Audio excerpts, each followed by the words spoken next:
rendons gloire à Jésus-Christ.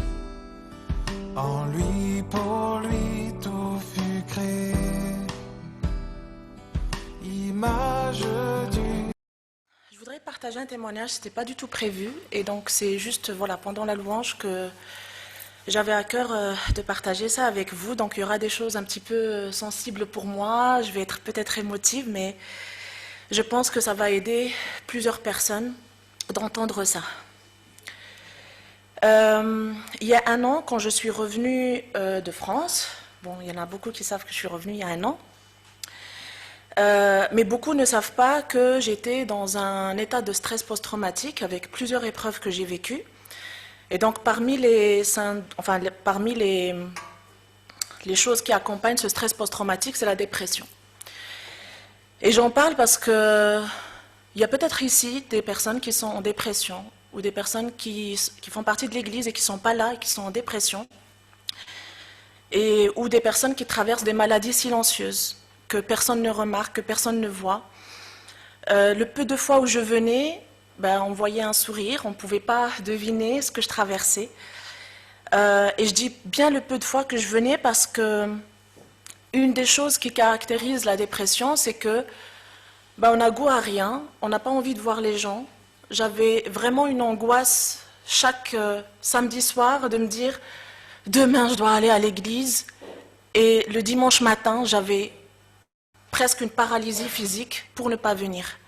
Et je dis vraiment une paralysie physique. Il y a des personnes qui peuvent ne pas se dire « Ah, on ne voit pas Ouda, elle s'est peut-être éloignée du Seigneur, on ne la voit plus ». C'est des choses qu'on peut penser des gens qu'on ne voit pas venir à l'église. Mais chacun peut traverser des épreuves. Donc parmi les symptômes, je vais m'emmêler dans les mots, il y avait le fait que je n'avais plus de force pour rien. J'étais toujours en cours, je devais aller à l'université, pareil. Juste sortir de chez moi pour aller prendre le train, pareil. Je sentais une paralysie au niveau des jambes et j'arrivais pas à y aller, je revenais chez moi. Je continuais à faire mes coachings, il y en avait très peu, c'était en ligne, je ne pouvais même pas voir les gens. Et quand je faisais ça en ligne, bien sûr, merci Seigneur, il m'a aidé à être concentrée, à aider quand même encore les gens. Mais une fois que j'éteignais ma caméra, j'étais épuisée comme si j'avais déplacé les montagnes. J'arrivais pas non plus à bien m'occuper de mes enfants. Je me sentais une mère indigne. Je me sentais une chrétienne pas méritante. Je me sentais une professionnelle qui n'est pas à la hauteur. En tout cas, je ne me sentais pas du tout valorisée. Et dans ce parcours, en fait, je parlais tout le temps à Dieu. Parce que pour moi, c'était le seul qui était encore avec moi. Et malgré les ruminations, qui est aussi un symptôme de la dépression, c'est toujours ruminer, ruminer, ruminer, plein de pensées. Dieu était toujours là. Et ce que je veux encourager aujourd'hui, parce que je ne raconte pas ça pour raconter ma vie, j'ai juste à cœur en fait d'encourager des personnes aujourd'hui. Et de dire que ce qui m'a aidé, c'est que je savais que Dieu était capable d'entendre des choses qui n'étaient pas des prières toutes lisses, toutes bien faites. Je pouvais lui dire même quand j'en avais marre, je pouvais lui dire même quand j'avais envie de mourir, je pouvais lui dire tout, même les choses les plus moches du monde, je pouvais lui dire. Tout ce que je pouvais ressentir. Et ce que je voulais dire aussi, c'est que tout ce voyage, ce qui m'a aidé, c'est d'abandonner de faire bonne figure. C'est d'abandonner le fait de vouloir toujours paraître un bon chrétien. Parce qu'au final, en fait, j'ai pu être la plus misérable devant Dieu. Et une fois que j'ai pu être ça devant Dieu, en fait, j'ai compris que je n'ai pas besoin, en fait, d'être une bonne chrétienne pour être avec Dieu. Et je n'ai pas besoin de faire des efforts, de faire des choses pour être avec Dieu. Et ça aussi, une chose importante que je veux partager, après je vais finir, mais Dieu nous exprime son amour de différentes manières. Et moi, comment il a exprimé son amour, c'est en me donnant les meilleurs parents du monde. C'est Monique et Ruben. Et désolée pour les autres parents, pour moi c'est les meilleurs parents du monde.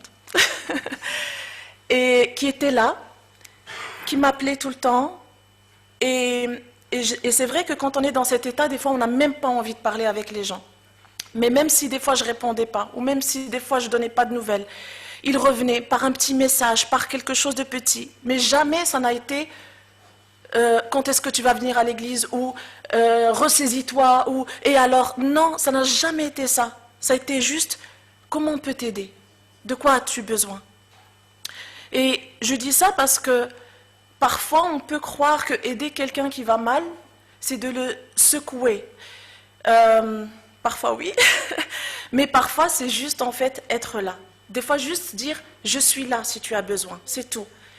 Et même s'il ne prend pas cette main une fois, il ne va pas la prendre une deuxième fois, il ne va pas la prendre une troisième fois, et peut-être pas encore ni quatrième ni cinquième, mais peut-être la 10e fois il va prendre cette main.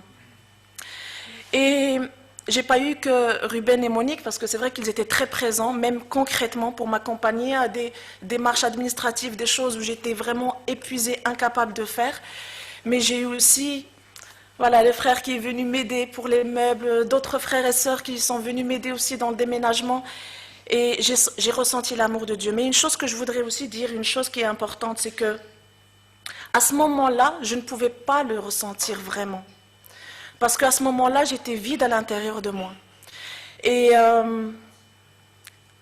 quand on n'est pas bien, on vient à l'église, on peut voir tout négatif en fait. On peut voir que les gens ne prennent pas soin de nous, que les gens ne s'intéressent pas à nous, qu'on n'est pas important.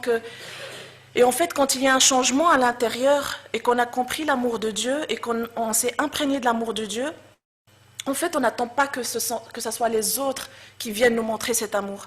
En fait, on est tellement rempli d'amour qu'on voit les autres avec amour. Et en fait, on va valoriser la moindre petite chose que les autres font. Et c'est pour ça que si, par exemple, quand on bascule dans la plainte ou dans la critique, je crois que nous tous, ne serait-ce qu'une fois dans notre vie chrétienne, on a critiqué ou on s'est plaint de l'Église, en fait, il faut se poser la question, mais qu'est-ce qui est en train de pourrir à l'intérieur de soi?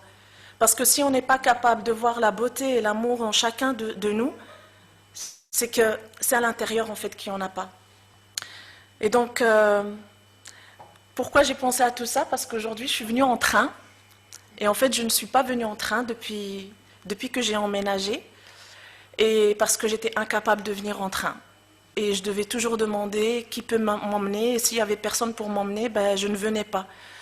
Et en venant en train, je me suis rappelée de toute l'époque où je venais avec mes petits-enfants et qui couraient dans tous les sens. Et comment j'avais à l'époque ce courage de venir. Et que cette année qui s'est écoulée, je n'avais même pas le courage de venir.